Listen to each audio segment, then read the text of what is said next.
La BICIS, Banque internationale pour le commerce et l'industrie du Sénégal, la BICIS, la banque d'un monde qui change, vous offre le journal de l'économie.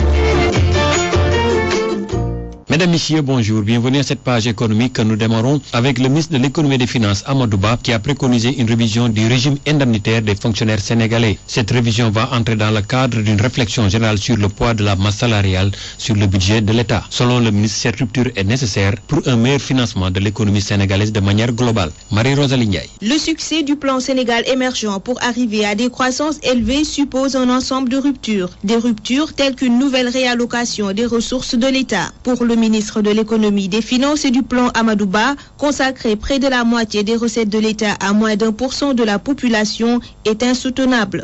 Les dépenses de salaire, autres indemnités que nous payons à l'ensemble des agents de l'État, ça fait exactement 717 milliards pour 2014, pour des recettes fiscales de 1548 milliards. Je pense que cela n'est pas soutenable. Une réallocation au profit des secteurs jugés prioritaires. C'est pour cela que nous avons fait un audit de l'ensemble des dépenses de l'État. Et nous allons proposer à M. le Président de la République leur orientation vers des secteurs qui aujourd'hui nous semblent répondre aux préoccupations liées à la vision d'un Sénégal émergent. Le ministre de l'économie, des finances et du plan a cependant tenu à préciser que ce n'est pas la masse salariale qui pose problème, mais bien le régime indemnitaire qu'il faut d'ailleurs revoir. Ce qu'il y a, c'est qu'il faut revoir le régime indemnitaire. Ce n'est pas la masse salariale, les salaires en soi qui posent problème. Non, ce sont les indemnités qui posent problème. La masse salariale tourne autour de 492 milliards pour cette année.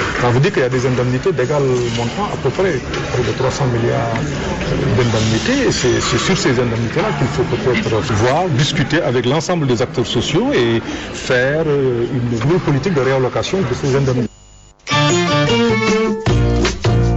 Et puis retenez ce matin un atelier d'échange sur le financement des besoins en trésorerie des petites et moyennes entreprises. Cet atelier prévu pour 2 jours a pour objectif de favoriser un échange fructueux entre les acteurs du secteur privé et du secteur financier de manière générale. À terme, cette rencontre va permettre d'identifier les contraintes liées au financement des besoins en trésorerie des PME, mais également de proposer des pistes de solutions qui vont prendre en compte les besoins de chaque partie. C'est tout pour cette page économique. Merci de nous avoir suivis. La BICIS, Banque internationale pour le commerce et l'industrie du Sénégal, la BICIS,